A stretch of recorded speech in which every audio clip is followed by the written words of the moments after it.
All right, my name is Ian Blackburn, and I am the host of Zoom into Wine. I run a program here in Los Angeles called learnaboutwine.com. And I'm a pretty happy camper right now with my Los Angeles Dodgers about 5 games ahead of those San Francisco Giants. Sorry, Giants fans. I'm going to change my virtual background because it doesn't work very well with my hat. There we go. And I'm sitting in our little Zoom room, getting ready here to spend an evening talking to you about a number of great Chardonnays for your edification, my enjoyment, as well as yours. I hope you guys received the tasting kits in good order. We're going to be tasting there's a little number on the jar, so we'll be guided by those and my PowerPoint presentation. So let's get right into it. And thank you for joining me here every Wednesday night, 7 o'clock, Zoom into Wine. Let's have some fun. Chardonnay, still the largest selling white wine in America, but Sauvignon Blanc is giving them a run. And it leads in both quantity and in total dollars. So Chardonnay is still the king. So we kind of cover a lot of ground tonight, tasting some of the benchmark Chardonnays from around the world.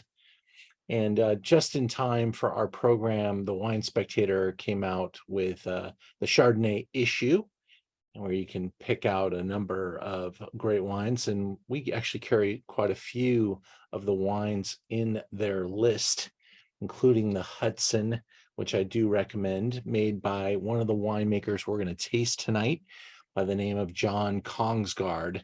And he is the consulting enologist for the Hudson Chardonnay program. And the Kongsgaard that we're going to taste is about $150 a bottle, while the Hudson comes in somewhere in that $60-$70 range and is quite a nice deal. So you may want to keep that in mind. Chardonnay, as I start to buy wine for the store a couple of years ago, I got to retaste a lot of wines over the last couple of years and compared them to the Chardonnays that I've been following, buying, and the Chardonnay I knew. And I'd say the style has changed in a pretty drastic way. And it was actually highlighted last night. We hosted about 200 guests here in Los Angeles with Maximilian Riedel. And he took us through a tasting lineup of great Chardonnays last night. And it was a fantastic experience. And actually a tasting of great wines, and one of them was a Chardonnay, and we were all pretty blown away by, and discussing it out loud, how good California Chardonnay has become. And I'd say, and Max even pointed this out, that he thinks that California Chardonnays have become more like Burgundy, and Burgundy has become more like California. So it's quite an interesting shift. To have the references, though, we're going to start off with wine number 1 and talk about a Chablis reference for Chardonnay. And my Chablis this evening is a really good value level in Chablis. When you study Chablis, you understand that it's in Burgundy. It's actually north of Burgundy, and it is a very unique set of hills that the monks discovered many hundred years ago, and they started to notice the Cameroonian fossils, the oyster shells in the soils. And once they saw the oysters, they thought ocean, and they thought Chardonnay. They said, the soil, we need to plant Chardonnay, and exclusively Chardonnay. There's no Pinot Noir planted in Chablis. So it's a very special soil, Cameroonian, and it's a very special location. And tonight, our producer is a very significant one. They own a lot of old vine material, and they have a nice value equation put together. Now, there are some more luxurious Chablis out there, but at this price point, you get to still drink Chablis, and it's old vines, and it's not a lesser product. When you get under $30 a bottle in Chablis, there's a lot of Chablis producers that produce wines from outside of Chablis and into the area known as Petit Chablis. Um, the area matters, and the Petit Chablis can be very nice, but they tend to be so lightweight and so lean, and they seem like you're drinking like a light beer as opposed to a beer. And so I believe this producer does a good job of maintaining quality, concentration, and some nice terroir. It's not luxurious in any way, but it is a very functional, very nice, very practical, and quite honestly, just really kind of nails exactly what Chablis is supposed to be. And we'll continue to talk about that here. Um, the winemaker and the family behind it, they have records that go back to 1590. So their holdings are about 14 hectares. Quickly in my head, that's over 30 acres, and that's quite a bit of Chablis ownership.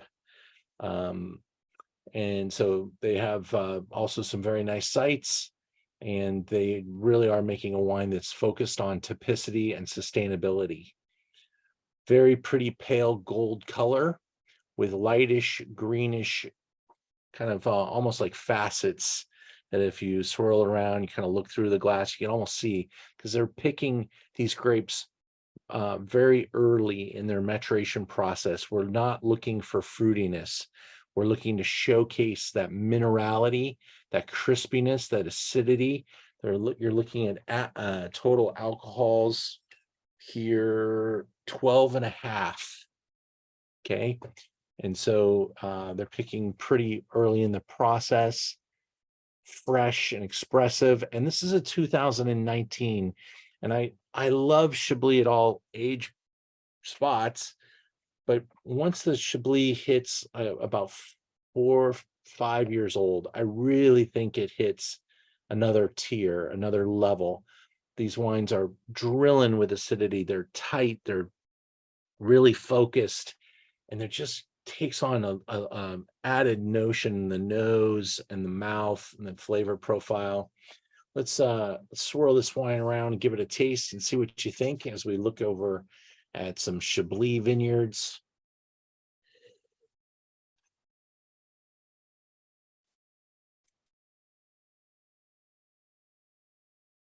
And it's so restrained and so 12.5 alcohol. That nose is really restrained into the glass. And you can really focus on some of that salty air, that crispy green apple and underripe pear.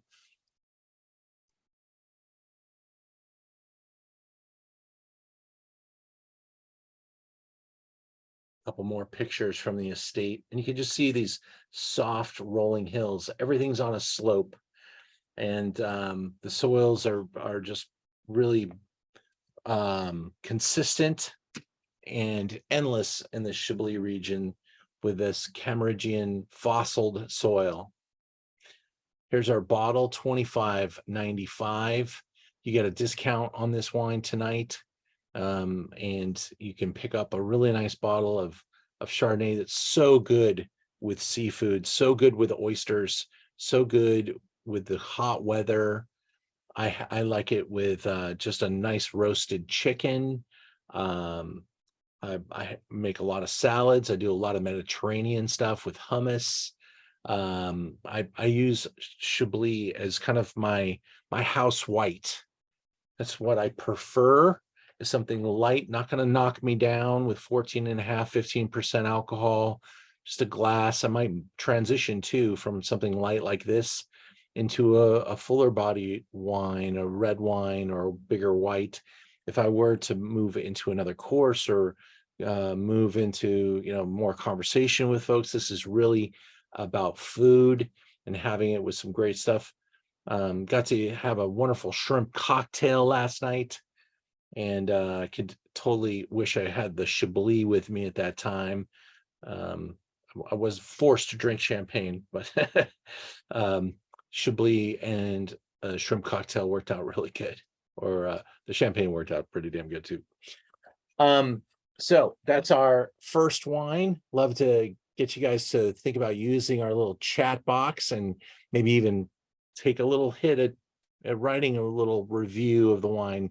You like it, you don't like it, what you smell, what you taste, questions you might have about how it's made. One thing about Chablis, the use of wood. Now, they do use some wood barrels in Chablis, but they're not trying to make oaky wine. They always want to allow the wine to evaporate, but not use new wood. They're probably using older wood. Most people use stainless steel. And in fact, the wine that we're using here is mostly stainless steel. We swirl it around. You could see maybe little flicks of green hues in there.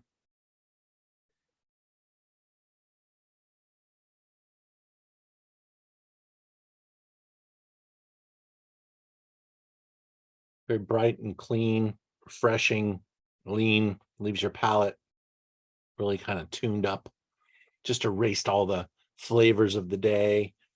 And it's a wonderful entree into a nice meal, a light meal. I even, once I open a bottle and I don't get to finish my Chablis, I just keep it around for cooking. This is my favorite wine for cooking, for deglazing, for adding, into the chicken with some garlic and some butter, and allow it to really take on that brown sauce with the chicken. It's a great wine to have in the house. Keep it in the refrigerator. Don't let it sit there for years. Just, every couple of months, pop a bottle, and I like it a lot. I hope you guys did as well. Thank you, Thomas. Yes, I have had some great oysters recently. Um,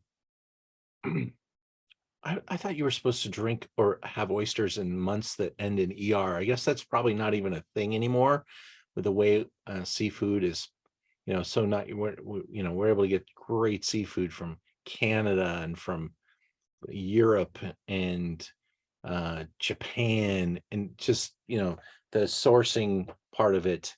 And I've had some really beautiful oysters recently.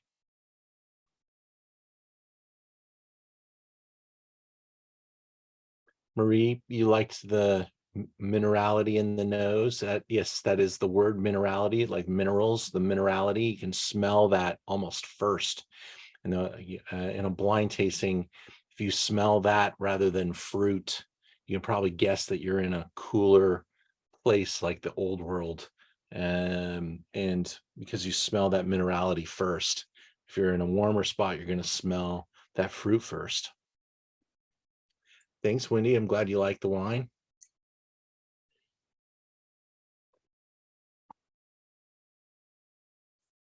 If you want to really like Chablis, you can start buying the Premier Cru wines. They're up around 40, 45, 50 bucks now. There's been a lot of price inflation in Burgundy, and the Chablisian are not, going to be left behind there.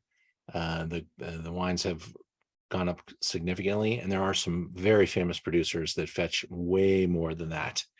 But Chablis can really set a great mood. Another fun thing is if you are able to get your hands on magnums of Chablis, and you got a dinner party with 4 guests, buy the magnum. Don't buy 2 bottles. Buy the magnum if you can, because it just is the perfect thing. It's almost just like champagne. Magnum is not just a little bit better, it's so much better. And yeah, there's more wine in there, but 4 people are going to have 2 glasses each, right? Magnum, you polished it off and you're moving on to something else.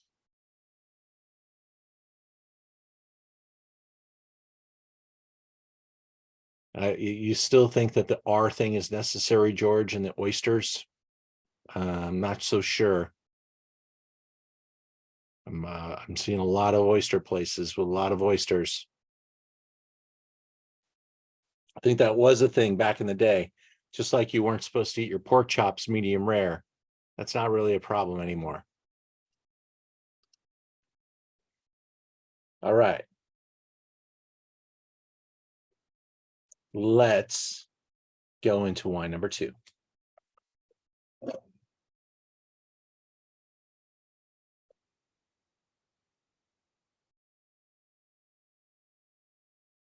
Got some friends from up in Northern California joining us. Hi, Gary. Hi, Kathy. Glad you guys could join us. Hi, Wendy. Good to see you. Beverly Hills. Thomas, always great. Melvin J, good to see you guys again. It's been a while, been a minute. Yeah, health will do that for you. I hope you're doing all right. Well, I am now. It's all good. All right, good, man. Good. Glad. All right, wine number 2.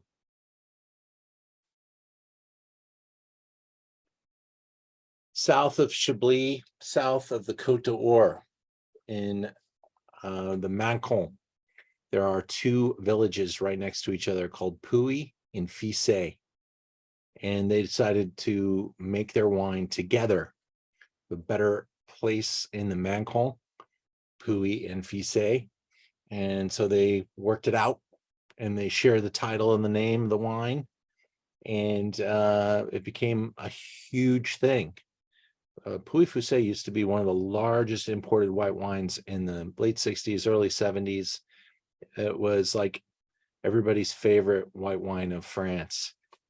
Well, it kind of dissipated for a little while, and it's come roaring back.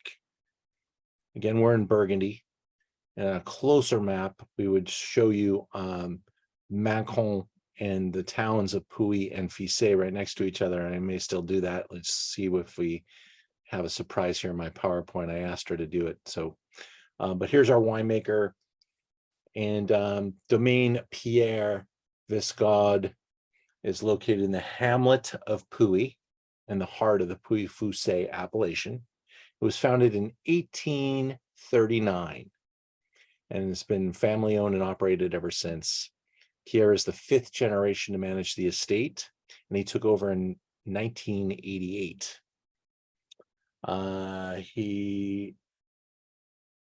He's been recognized by the organization in Burgundy for his biodynamic and sustainable practices in 2010. The estate's around 8 hectares.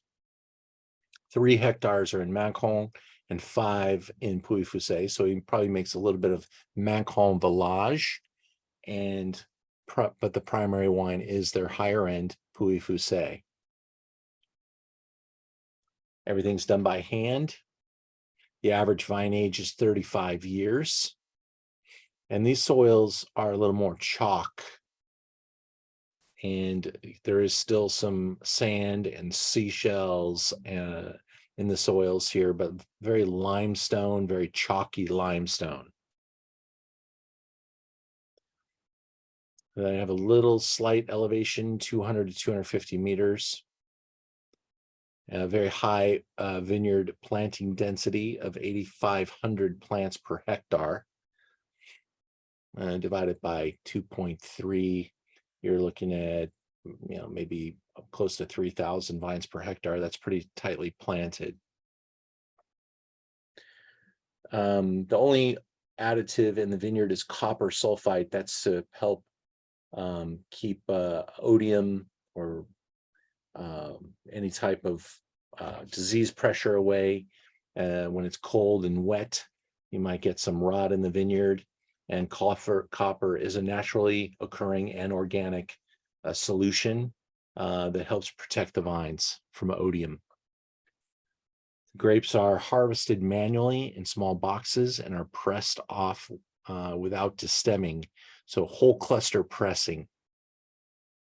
All fermentations are spontaneous, using only wild yeasts.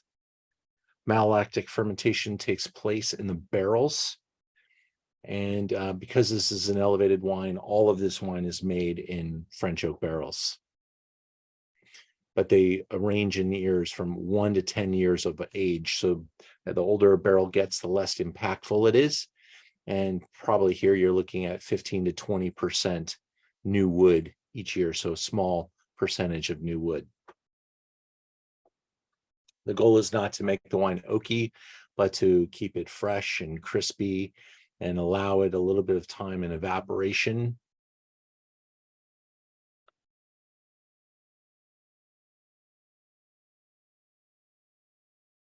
And a combination of about 20 micro vineyard plots go into this cuvee. Here's a look at the soils in Pouilly-Fuissé. You can see that those large stones, the tight planting, only a horse or there's no machines going through this vineyard. They may use a tractor to almost like a lawnmower to cut off the top of the plants that are trying to grow up, because you have too many leaf and you'll create too much photosynthesis. Too much photosynthesis will give us too much sugar and push ripeness and keep the vines out of balance. So you're going to keep that number of leaves down per plant. Here's a look at the Shea. Beautiful, classic, almost exactly what you would predict it to look like. Stereotypical. Here is our buy page. This wine's listed at $38.95. This wine says Vieille on the label. That means old vines. So that's a great thing. Vieille, sometimes they even abbreviate it as VV. Love to hear what you guys say. I did pour out all the sample of this particular wine, and you can smell the ripeness. A little more ripeness here than in the Chablis. You can smell a little bit more vanilla, a little more baked apple than crispy green apple, but this has a wonderful texture, a little more weight, concentration, a little rounder, a little richer, little slightly increased in alcohol, around 13.5. And that just kind of gives you a more richer mouthfeel, a little more complexity as well. But you still smell that stone, that wet stone first.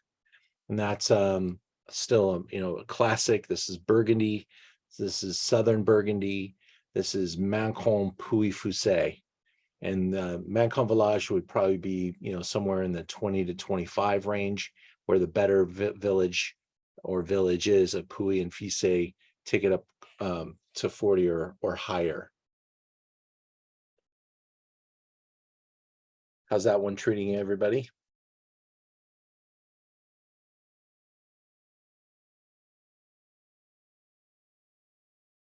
I just noticed, Murray, that no one's wearing a Giants hat. Yeah, I'm originally from Silver Lake, and so remain a diehard Dodger fan. I always appreciate seeing your hat.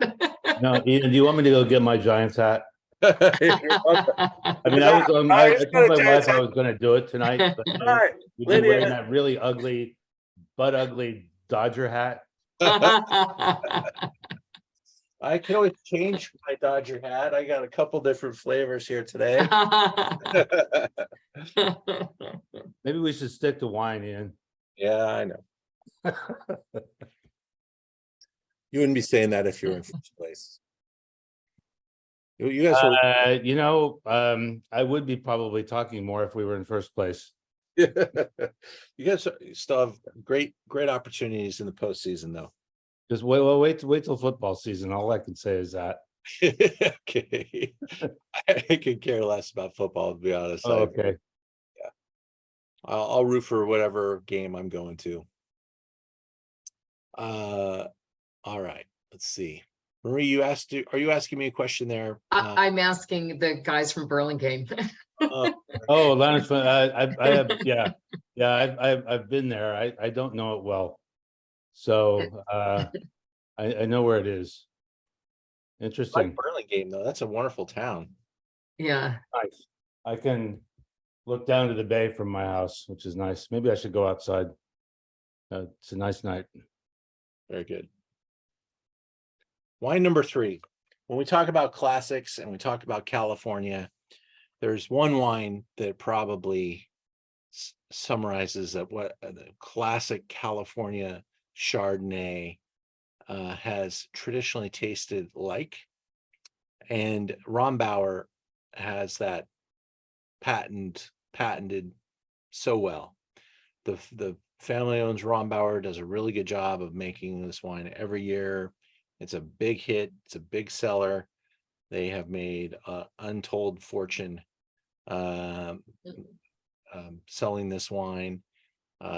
It's a absolute patent. It's not even patent pending. It's probably patented. Just the way they do it. There's a generous amount of wood and a generous amount of buttery character. That oaky buttery sensation. This is how we got here to this conversation today. And they source most of their fruit from Carneros. They do make the wine in the Napa Valley. Carneros falls on both sides of the fence, Carneros Napa and Carneros in Sonoma. So you can call it either Napa or Sonoma, depending on where the wine is fermented, where your winery's at. It's one of those kind of rare exceptions from an appellation standpoint. Here's a look at the Carneros, very close to San Pablo Bay. It's very cool there. Lots of sandy soils. Lots of good limestone. Rombauer is based in the Napa Valley, founded in 1980, so not even all that long ago, but certainly ahead of the curve. And they planted their flag heavily in Chardonnay before Chardonnay was even really defined. Prior to the 1980s, the biggest selling white wine out of Napa Valley was probably something sweet, like Riesling or Gewürztraminer or a blended white wine. And Napa didn't become Cabernet until the late 1980s, early 1990s. And sure, there was Chardonnay planted all over up there, and a lot of the wrong places too. But after phylloxera, which happened in the middle of the 1980s, little root louse that started eating the roots of the vines, phylloxera came back and attacked our vineyards and some other issues. So vineyards started replanting, and almost everybody had to replant within a 5 to 10 year span. And so that's why today we benefit from the best wines we've probably ever made, because we changed the type of grape we were growing to match the, now we understood the soils, now we understood the orientations. Oh, let's not plant this way, let's plant this way, because that's the way the sun's going. And oh, let's plant it's tighter, or let's open this up a little bit more, let's dry farm, let's do all these things started to come into play to improve wine quality. And that's why today we are making just fantastic improvements in the way the wines taste. This wine features a very ripe peach, white stone fruit, as well as citrus, spice, and pie crust aromas. That's a wonderful way of describing that toasty, buttery, almost caramelized nose. Citrus, supported by notes of apricot, more stone fruit, continues on the palate, which is concentrated and rich, creamy in the mid palate. And you feel that texture and strong supporting acidity, which you kind of finish the wine with. This is often the wine that people say, this is my California Chardonnay, this is what I love. It's served at a lot of country clubs, a lot of very loyal customers here. In fact, it's almost hard to get people to even think about trying anything different, because a lot of people like to compare themselves to Rombauer, but there really is rarely anything that satisfies the Rombauer customer like a glass of Rombauer. So I want to make sure you guys have this notion here as a great reference point.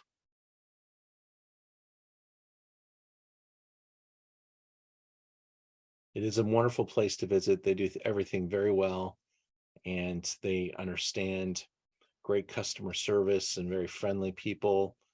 And I carry Ron Bauer because people are looking for it. They tend to buy it from me by the case.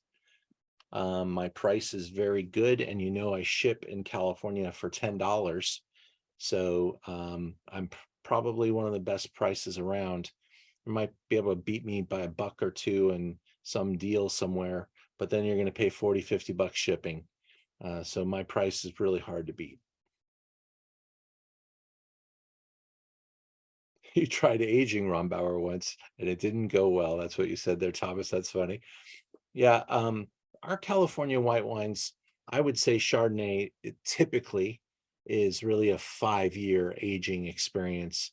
There are definitely exceptions to that rule, but if you want to buy something that's going to drink in an optimal way, and that's what Chardonnay producers know, their customers probably buying that wine and drinking it right away. They're going to try to deliver something that's really ready.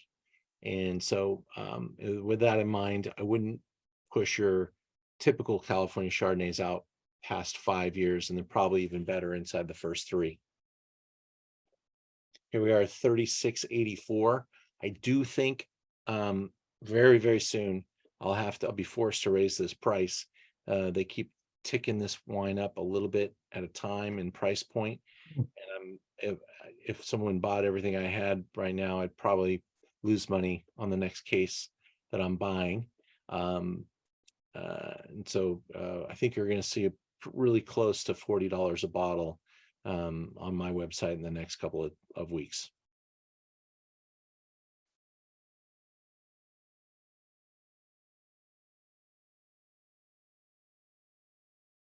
All right. Any Ron Bauer super fans in the audience tonight? How'd that treat you, Gary?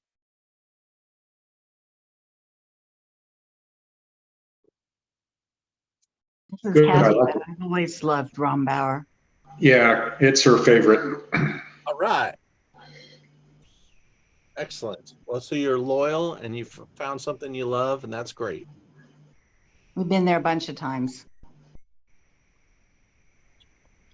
I particularly want to see what you think about the next couple of wines, because now we're going to turn the page and move into more of like the future of Chardonnay and where Chardonnay is going for a lot of top producers.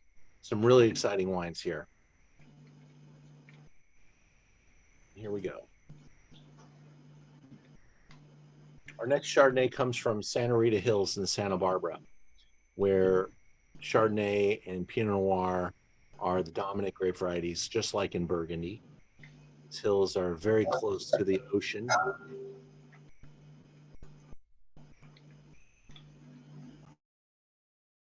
And Donica is not a brand you may have heard of often, but has been growing in popularity as people discover this wine, the style. They have also been selling a good amount of their fruit to other top wineries. So you can buy many producers like Dragonette and Foxen might have a Donica vineyard in their arsenal, and others as well. We are in Santa Barbara. We are in Santa Rita Hills. We're down here towards Lompoc. This arrow is a little off. I'm going to take you and show you with this annotation. Lompoc's over here, and this is kind of the Santa Rita Hills, probably the most closest to the ocean. And one thing that's interesting about Santa Barbara, as we look at like Napa Valley up here, the top, you got these mountain ranges that go north to south, whereas Santa Barbara is really defined by the mountain ranges kind of going in the east to west type of direction, really channeling and funneling the cold breezes in. So closer you get to the ocean, the cooler it is. And that's why we're talking about Chard and Pinot over here and up here in Santa Maria, also a top growing area for Chard and Pinot.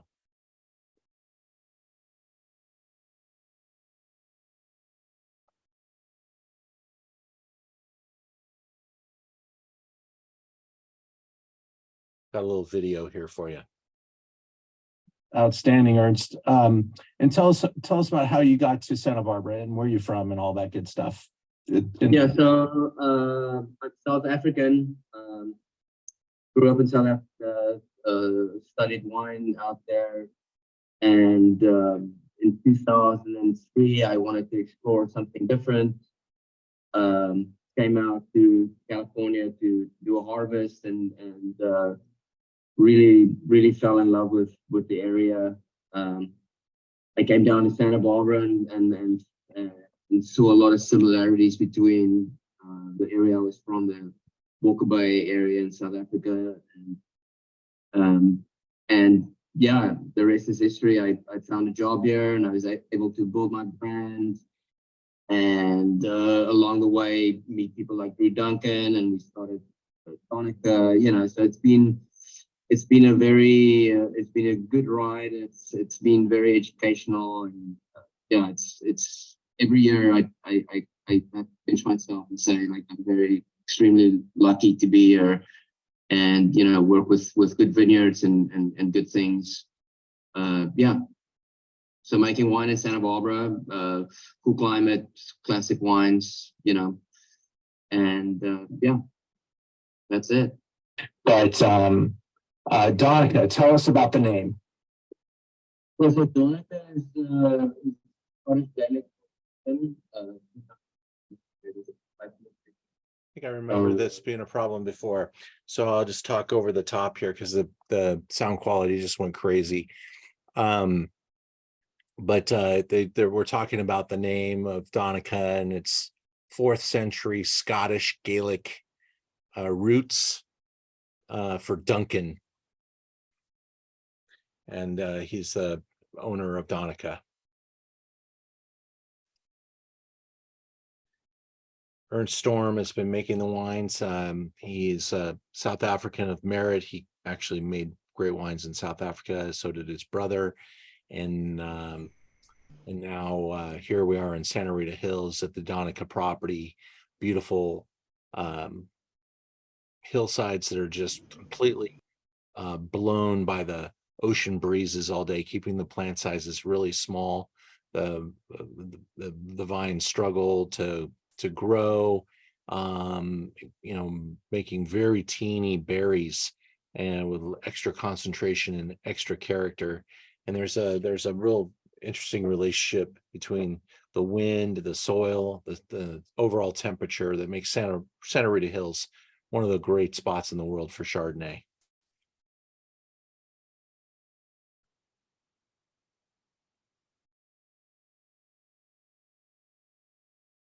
Donica carries a price point around $65, and many that have visited the winery, they're looking for this wine. It is sold almost entirely out of the winery. Not a lot of distribution yet, super teeny producer, but we do get a couple of cases a year, and we intend to carry the 2021 when it comes in, because I don't believe they made, or if they did, I probably missed it, the 2020 Chardonnay.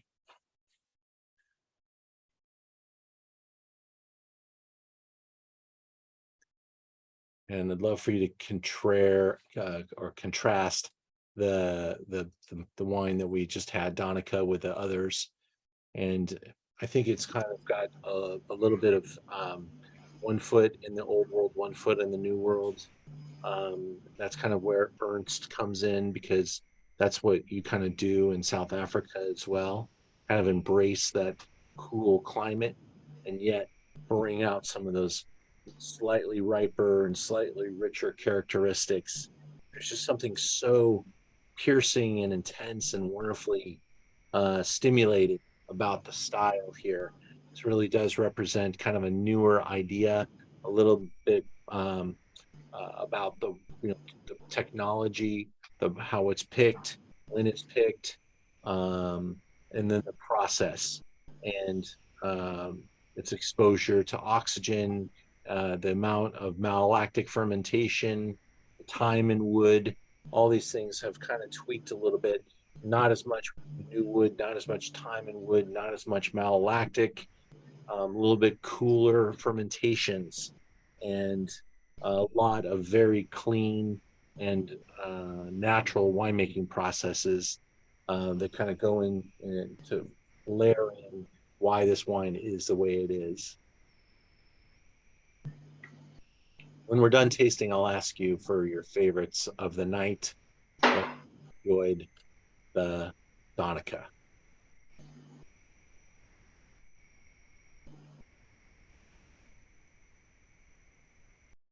All right, I'm going to move on and go into our next wine, taking us someplace very different.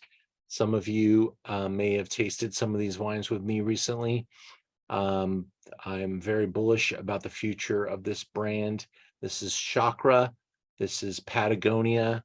This is their high-end Chardonnay. We have tasted in the past only the Matinique wine, which is kind of in their $50 to $60 range. This is the higher end great wine of the estate, which just recently received 98 points.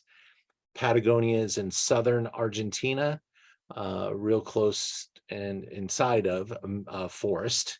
It is owned by Piero Incisa della Rocchetta. He is a member of the family in Tuscany that makes Sassicaia. He decided he wanted to branch out and do his own thing. And so he got the support of one of his good friends, Jean-Marc Rouleau from Burgundy. Rouleau Burgundies sell for a lot of money. And and he told a story about how a sommelier that was working in Argentina didn't know about this wine until they got to Argentina. It was a Frenchman, and he got to Argentina, tasted the wine, and said, "Oh my God, if the French knew that Jean-Marc Rouleau was making Chardonnay like this in Argentina, they would be lined up for it." And I talked to Piero and I said, "Are you distributed in France?" He goes, "Not yet, but they're getting closer."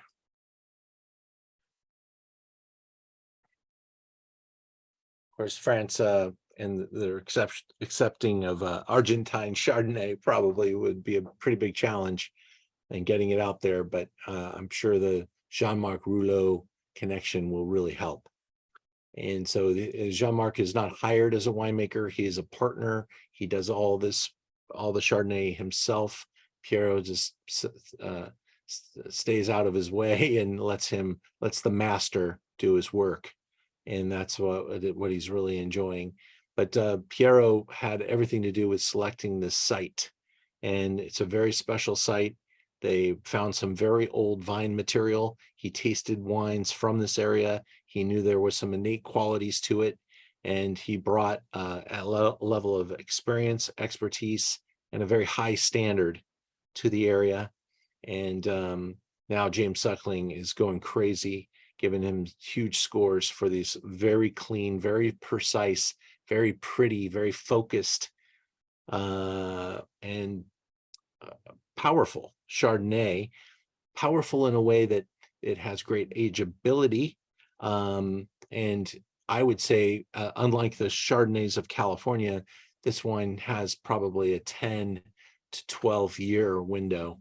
And it is a baby right now.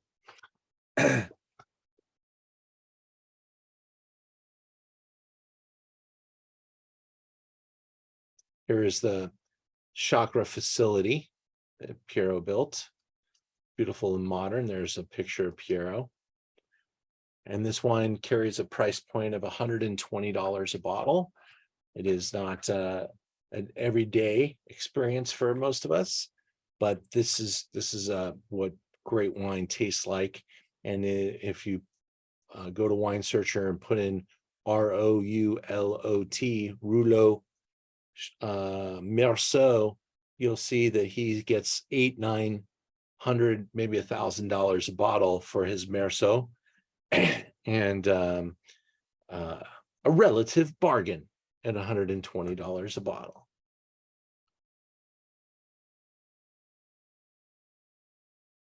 Our final wine of the evening comes from the master himself in California. This is John Kongsgaard.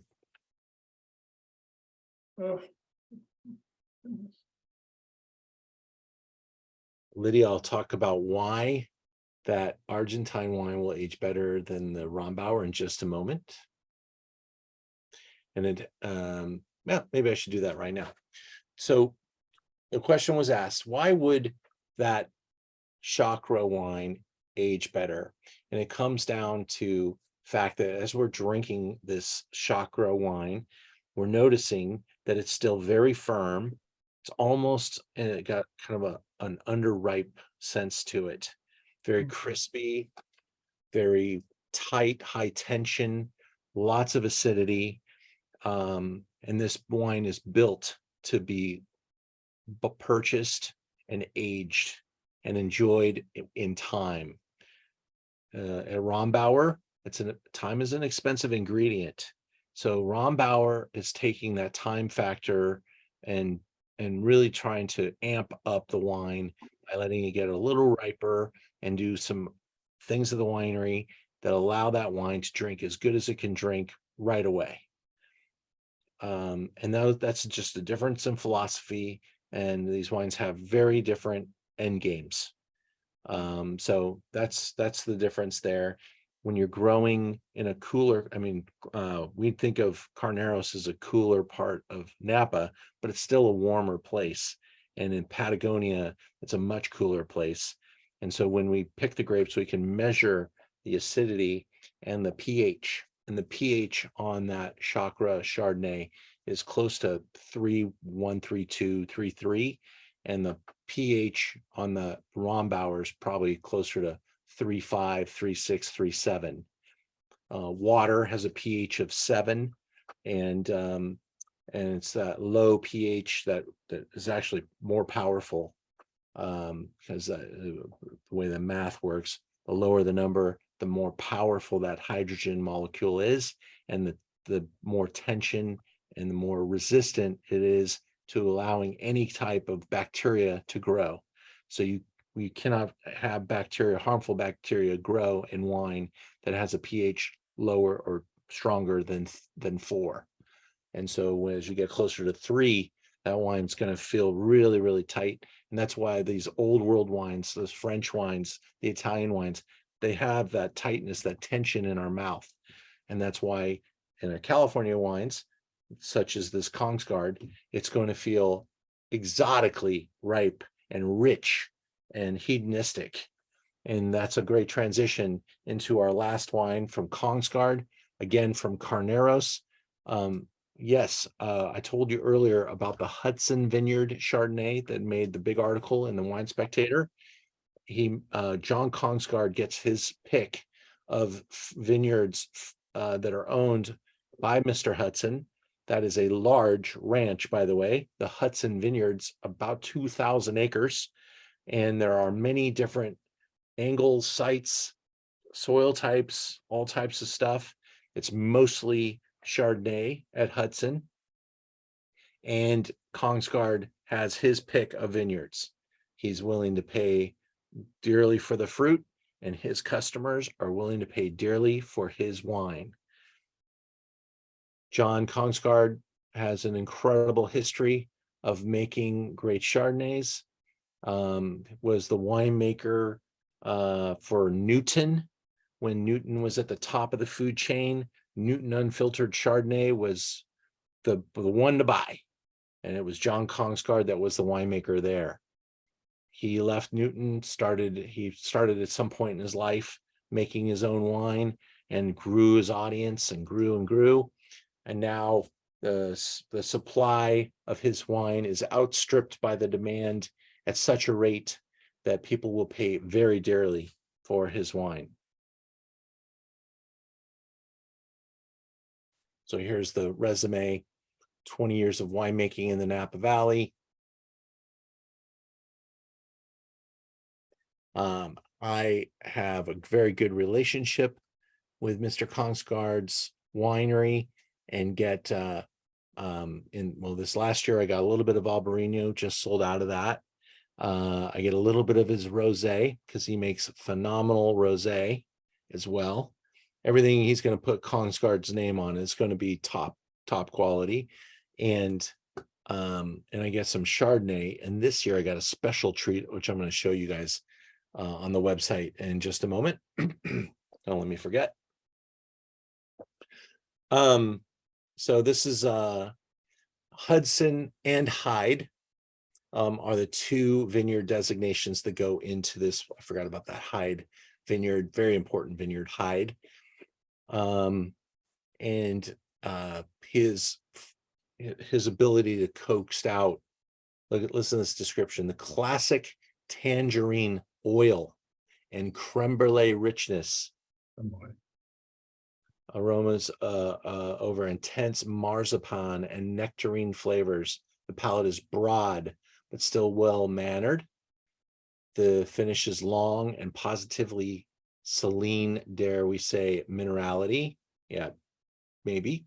Back when Robert Parker was visiting, he called this the Batard Montrachet of Napa Valley. And it's not necessarily just the vineyards that work here, it's the work of a great vineyard. That's, I mean, everybody wants to give John their very best fruit to work with so that he can make the very best wine. And he sells it to me for a handsome amount, and I get as much for every bottle that I can bear, because there is none. I get only so many bottles, and I probably get more than most. And that's a nice thing. And I'm hoping that including it in tonight's program qualifies me for even a few more bottles next year. Now, what I'm going to show you when we go to Merchant of Wine,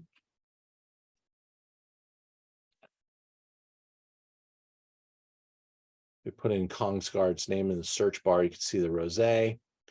This Albarino is not here. We actually sold the last bottle of Albarino today. Look at this one. This is his reserve Chardonnay. It's called The Judge. And this is this bottle of wine went at auction recently for several $1,000s.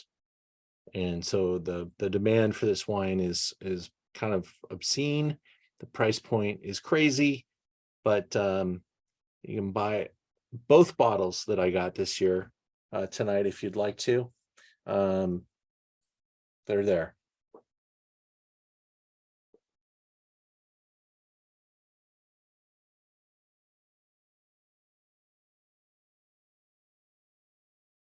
All right, Thomas, who is Gustav Mahler?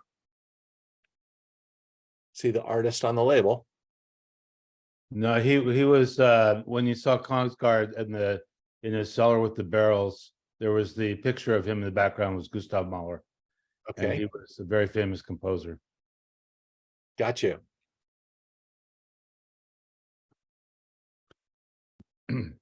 He wrote very long symphonies. Name sounds symphony-esque. Like Gustav Mahler.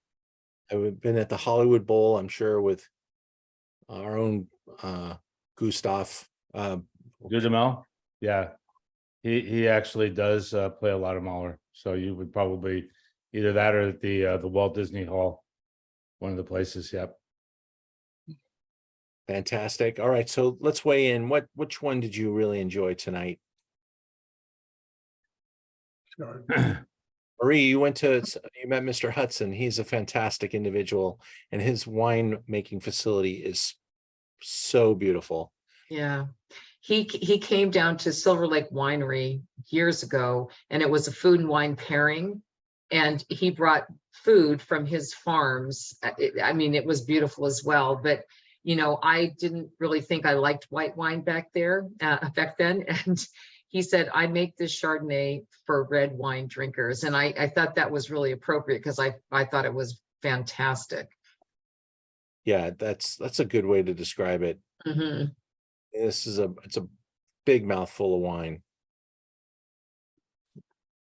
I really enjoyed the Argentinian one. And when we had the Argentinian wine tasting, I didn't like any of them very much, but this one was exceptional. Awesome. I love your honesty.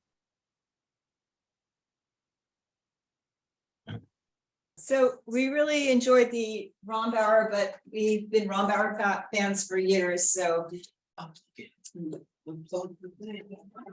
Cool. And it didn't disappoint. And the Argentinian one was a really nice surprise. Enjoyed that as well. Fantastic. I'm pretty good friends with Piero, so I do a lot to support my friends, but man, does he make it easy. Yeah. And I'm super excited about visiting him and learning more about his property. So, Yeah, you're going down there soon, huh? well, actually, no, we're not. Oh, The way okay. things work out, sometimes you put a lot of energy into it and it doesn't get across the finish line, but we are going next year. So Sounds good. you just pick up the entire effort, and it just took me too long to get that trip priced, and half of my customers told me they just couldn't wait anymore, and so they booked other things, but they did say if I moved it to next year they'd come with me, and I think it's going to get released here in the next couple of days, and we'll probably be selling it right away. And so some of the likely clients that will be traveling with me are watching tonight. So, we're eager and apologetic at the same time because I just couldn't pull it off.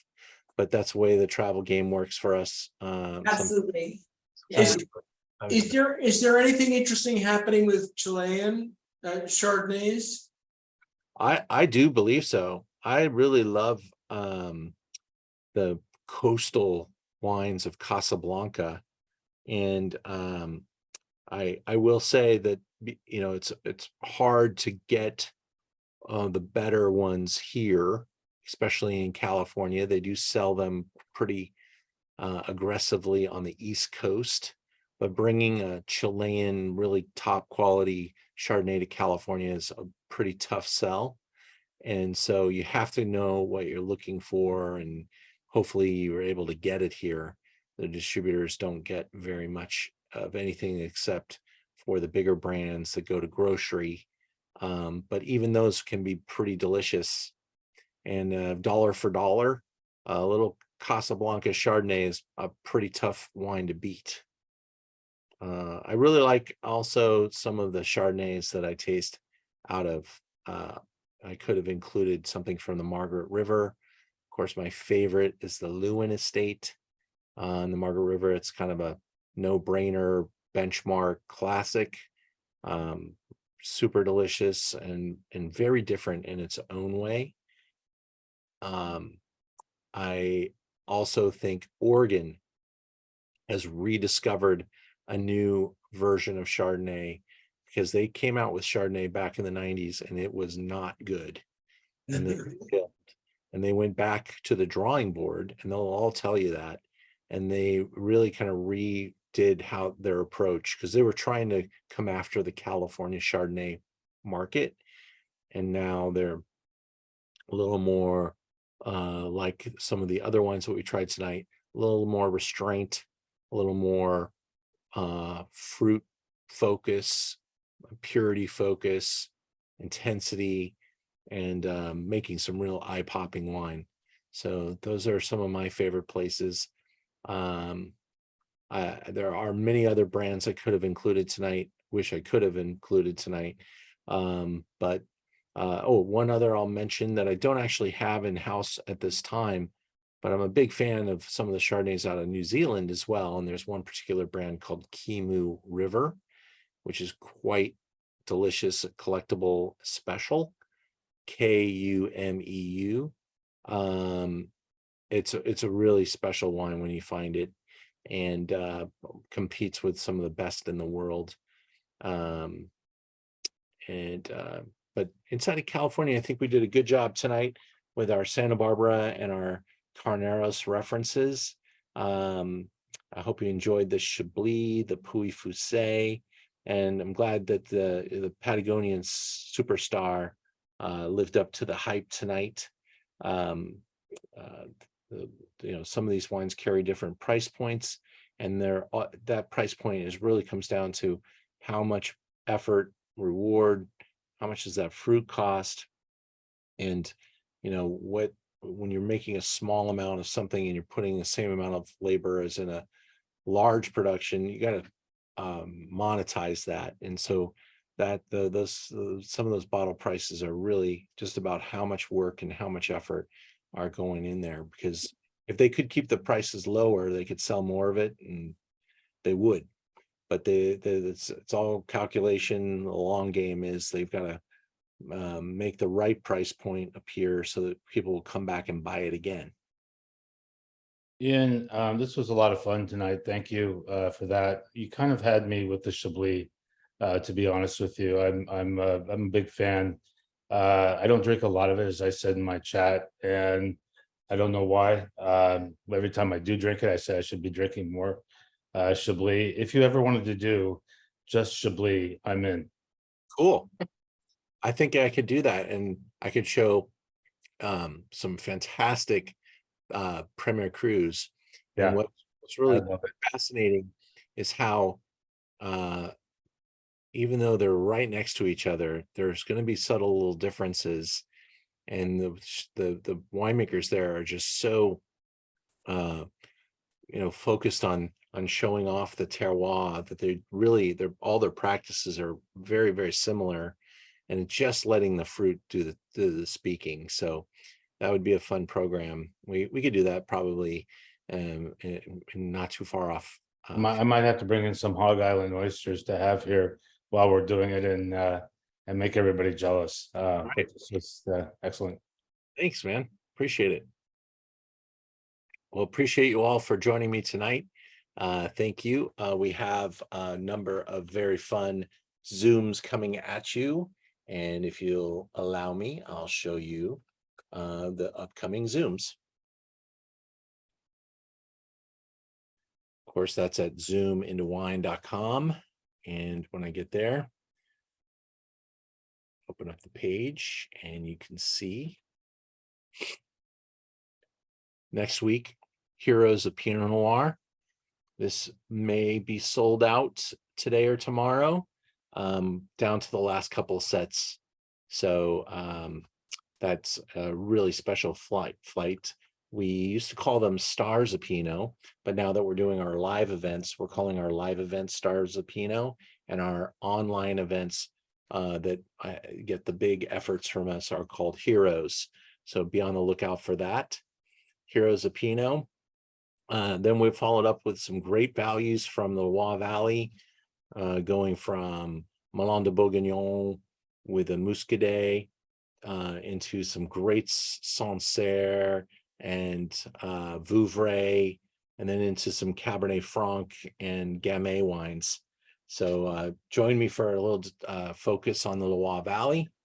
I'm real excited about the Madeira Zoom. Oh, over here, Evidence. This is a winemaker friend of mine named Jason Court, and he's going to spend the hour with us tasting 3 wines that he made, the 17, 18, and 19. He got 97, 98, and 99 points. Top Cabernet producer, made wines with Chris Carpenter, and brings that style to the forefront here. The brand's called Evidence. It's a very small How Mountain focused brand. And I think you're going to love the wines. You're going to love Jason. We're going to ask him all kinds of questions about how these wines are made and what makes them, a little different from each vintage. And, so hear his story. It's going to be a great night with Jason. So check that out. I kept the price super aggressive, great, $25. So I think you guys will really enjoy. Madeira. We're going to taste some crazy Madeira wines and focus on Madeira. If you don't think you like Madeira, anybody that likes sweet wines, you got to love Madeira. Anyone that likes dry wines, you got to love Madeira. So it's going to catch you. It's going to get you. And the lineup I've got for you on this occasion is really great. And what's really cool about Madeira is that once you open the bottle, it doesn't go bad. You just keep it in the bottle, and you can drink from the same 1968 Madeira bottle for the last 5 years in a row. And the wine is sturdy and built to age, and it is fully oxidized. It's part of the process of making Madeira. That was necessary back in the 1600s. And now, and when Thomas Jefferson signed the Declaration of Independence, what was in his glass? Madeira. So this is something that has great history. And now the world has found out how great these wines are, and they're getting super expensive. So we're going to taste some really, really nice ones at this session. Cab Franc, don't spend enough time focused on it. So we've got an in focus on Cab Franc and a great international lineup of Cab Francs to back us up. That's going to be a fun session. Heroes, again, our top efforts, they're sold at Learn About Wine. We get the whole wine industry involved. We'll have 5 or 6 winemakers appearing on this Zoom. And the lineup of German Rieslings that we're going to be tasting on this occasion, there are other German Rieslings. There are none better than what we're showing at this Zoom. The very, very best, the absolute top of the top will be appearing at this German Riesling tasting. It's not an inexpensive tasting, but it is a great value because it's about $50 a ticket to taste. And the bottles, you can see the bottle price. That's what they sell for. So check out the lineup. It's really, really outstanding lineup. And we're getting some people to sign up from all over the country. So I'm very excited about the German Riesling presentation. I haven't yet put my Colt Cabernet up for sale. It's at September 27th, but we will show off some really special wines at Colt Cabernet. We do that a couple of times a year. So that's our lineup for now, but by probably next week this time, we'll be going almost to the end of the year with all of our Zooms, because we've got them all on the calendar. We're just filling in the details and getting the winemakers organized. So we will continue straight through the end of the year here every Wednesday. Thanks for your support, everybody. Have a great night, and go Dodgers. Yes, sir. Thank you. Bye-bye. Bye.